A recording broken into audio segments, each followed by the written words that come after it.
Alors tout à l'heure, j'ai entendu Claude Nougaro chanter, et vous savez qu'en fin septembre 2001, après les fameux événements que vous connaissez, il a dit « J'ai chanté New York, j'ai chanté Toulouse, maintenant j'arrête ». Voilà, alors on demandait à quelqu'un, un vieillard alerte, quel était le secret de sa santé. Il a répondu « Le sport, je ne fais jamais de sport ». Alors, j'ai intitulé mon sujet « Le sport est une discipline antitraditionnelle » parce que je suis assez effaré par l'importance que prend le sport dans notre société. Et il ne se passe pas de journée sans que l'on relate les exploits sportifs de tel ou tel athlète ou de telle ou telle équipe. Ils ont leurs fans, leurs supporters. Ils remplacent ainsi dans notre société la mythologie des temps anciens qui avait malgré tout quand même une autre portée. Notre monde, vidé de Dieu et des divinités, s'est créé un ersatz à travers les dieux du stade. Ils en rang au niveau de l'élite, et l'élite c'est les élus, mais en principe c'est les élus au ciel, et leurs déclarations insignifiantes et souvent affligeantes ont de quoi faire frémir quant à leur qualité autre que musculaire, ce qui pourrait laisser supposer que la pratique du sport n'apporte pas une grande élévation de l'esprit. Et alors, en lisant Avicenne, qui parle des mouvements et du repos, il dit « L'exercice immodéré est un surmenage, il altère les forces de l'âme et conduit à la lassitude. » La mise en exergue de la performance et de l'esprit de compétition, il faut être plus fort que son voisin, a plusieurs conséquences, parmi lesquelles on peut noter l'appauvrissement de la vie intérieure, en misant tout sur ses muscles, l'aggravation de l'individualisme et la recherche de méthodes et de moyens pour améliorer ses performances, d'où l'emploi des drogues. Il faut savoir que la quasi-totalité des sportifs de haut niveau sont des drogués, et Christian Delahaye, en intertitre dans le quotidien du médecin, écrit « Le sport de haut niveau, école de toxicomanie ». Mais les puissances, c'est pas moi, c'est dans le quotidien du médecin, mais les puissances d'enjeux et les puissances d'argent et les enjeux financiers sont telles, et vous savez que les footballeurs vont être cotés en bourse en France, sont telles que les choses ne sont pas prêtes de changer. Tout cela est à peu près évident pour tout le monde, tout au moins dans le milieu médical, bien conscient que le sport est générateur de maladies, sans quoi nous n'aurions pas choisi ce thème pour se combler. Le terme sport est un emprunt, étymologiquement, à l'anglais sport, divertissement, et qui est s'appliquant à des activités corporelles effectuées par plaisir, souvent dans un esprit de compétition. Et l'anglais vient d'une aphérèse de disport, qui est passe-temps, récréation et jeu, lui-même emprunté à l'ancien français désport, variante de déport, divertissement. Ce mot est le déverbal de l'ancien français se désporter, s'amuser, se divertir. C'est intéressant parce qu'on retrouve là, c'est un aspect linguistique, mais beaucoup de mots anglais qui en fait sont des mots d'origine française et qui reviennent à travers l'anglais dans notre langue française, mais à l'origine c'est un mot français. Le dictionnaire Robert définit le sport comme une activité physique exercée dans le sens du jeu, de la lutte et de l'effort, et dont la pratique suppose un entraînement méthodique, le respect de certaines règles et disciplines. Et dans la définition que nous a donnée le professeur Daniel Rivière tout à l'heure, que j'ai bien aimé, il parle de notion d'effort intensif et notamment de progrès et de performance, ce qui me va tout à fait bien dans mon propos. Remarquons la notion d'amusement, de jeu et de divertissement dans cette ancienne définition. Et dans une société où l'homme, essentiellement sédentaire, est souvent stressé par son travail, le sport peut être un dérivatif qui lui permet de mieux supporter une vie sociale dominée par le profit, le pouvoir et le paraître.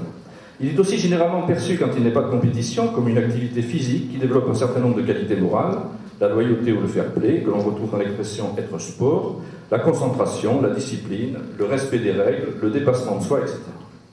Les médecins eux-mêmes recommandent de faire du sport pour améliorer ou maintenir l'état physique et la bonne santé, et quand c'est fait de façon modérée, c'est très bon pour la santé. Comme le dit Avicenne, parmi les exercices physiques il en est de modérés, c'est à eux qu'il faut se livrer. Ils équilibrent le corps en expulsant les résidus et les impuretés. Ils sont facteurs de bonne nutrition pour les adultes et d'heureuse croissance pour les jeunes. Par contre, on y reviendra tout à l'heure, pour l'exercice immodéré. Donc, dans ces conditions, le sport n'est pas mauvais en lui-même, mais lorsqu'on parle de dépenses physiques, d'élimination des toxines, de transpiration, de se dépasser, d'aller jusqu'au bout de soi-même, etc., on peut se poser quand même un certain nombre de questions. Va pour l'élimination des toxines, mais l'effort musculaire trop poussé entraîne une accumulation d'acide lactique qui n'est pas ce qu'il y a de mieux pour la santé. Dans ce cas, le dépassement de soi ne paraît pas une chose souhaitable et crée comme une sorte d'intoxication. Il y a même les drogués du sport qui recherchent un certain nombre de sensations dont ils peuvent devenir dépendants. Cette recherche de dépassement de soi peut aussi entraîner une recherche de la performance et un excès nuisible à la santé. Hippocrate dit, chez les athlètes, un état de santé porté à la dernière limite est dangereux. Demeurer stationnaire au même point est impossible. Or, ne demeurant pas stationnaire et d'autre part ne pouvant plus marcher vers le mieux, empirer est la seule voie qui reste. Pour ces motifs, il faut dissiper cet état sans retardement, afin que le corps recommence sur de nouveaux frais la réparation. Il faut aussi non pas porter à l'extrême les atténuations gymnastiques, car il y a des risques, mais comme l'a parlé le professeur Rivière, mais aller jusqu'au point compatible avec la constitution de l'individu soumis au régime. On remarquera ici quelque chose de très chinois, l'arrivée à l'extrême qui se transforme en son contraire, comme les alternances du yin-yang. Et alors, Avicenne écrit, lui, en plus de ce que je vous ai dit tout à l'heure, l'exercice immodéré consume la chaleur naturelle, vide le corps de son humidité. Il affaiblit les nerfs par la violence de la douleur et fait que le corps se décrépit avant l'âge. Et tout le monde sait bien que les sportifs de haut niveau vivent moins longtemps que les autres.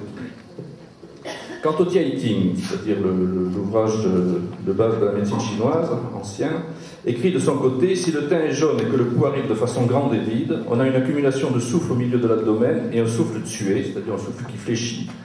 C'est ce que l'on appelle une hernie par tuée, par fléchissement. Les femmes souffrent également des mêmes phénomènes. Ils sont causés par des exercices violents des 4 membres, suivis de transpiration avec exposition au vent. Donc la seule référence que j'ai trouvée dans les textes classiques sur les exercices physiques concerne les exercices violents comme étant toxiques pour la santé. La notion de dépense physique, de dépenser son énergie, laisse rêveur. Faut-il donc perdre son énergie pour améliorer sa santé ? Visiblement, l'homme occidental ne sait pas trop que faire de l'énergie qu'il y est en lui, et faute de pouvoir la canaliser, il la dépense. Il lui manque manifestement une science capable de conduire ses souffles vers une harmonisation génératrice de bonne santé, et l'engouement actuel pour les disciplines orientales, le Tai Chi, le Qigong, est une tentative pour essayer de remédier à cet état de fait. En effet, ces disciplines, oui, ce qu'il y a, c'est qu'on essaye de remédier à ça, mais on est dans un contexte occidental, c'est-à-dire qu'on épouse la plupart du temps simplement la technique, mais la difficulté vient de rentrer dans l'esprit. C'est-à-dire que ces techniques ne sont pas, comme le Qigong ou le Tai Chi, faisaient partie d'une société qui était la société traditionnelle chinoise, où tout renvoyait à la même chose, c'est-à-dire que c'était dans un ensemble. Maintenant, on pratique ces techniques en dehors de cet ensemble. Je ne dis pas que c'est mal, je pense que c'est très bien, j'en ai fait moi-même, mais ça pose quand même une petite question sur l'harmonisation avec la société.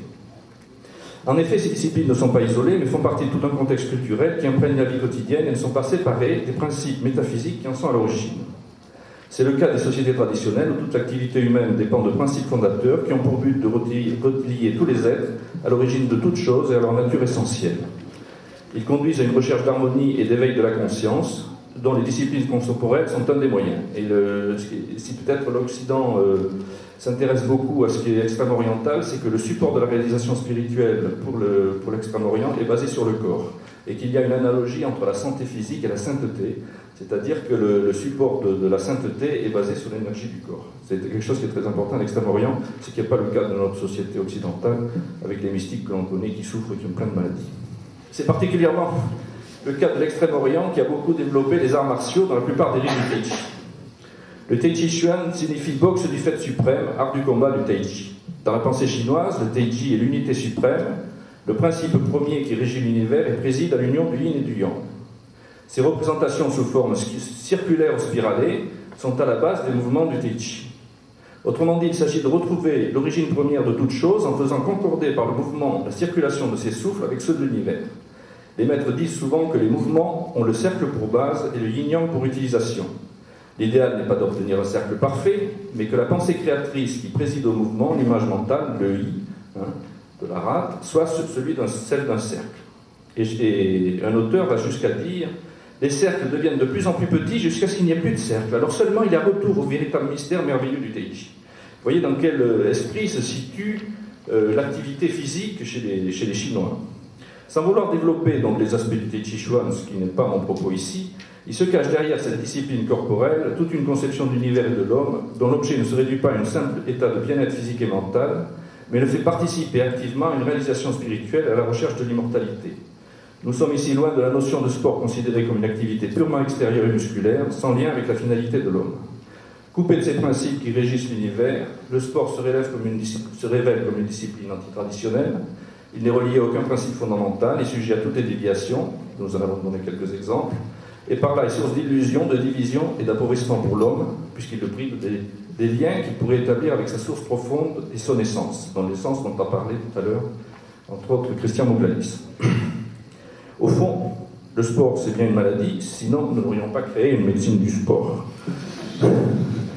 Et moi, je voudrais dire une chose, c'est de dire que, en tant que médecin, et surtout en tant que médecin acupuncteur, qui avons quand même un sens peut-être plus prononcé que d'autres, mais encore c'est pas sûr, de l'harmonie, il faudrait peut-être dénoncer plus virulemment cette histoire d'excès sportif et l'image qu'on donne aux gens, parce que je pense qu'on les égare.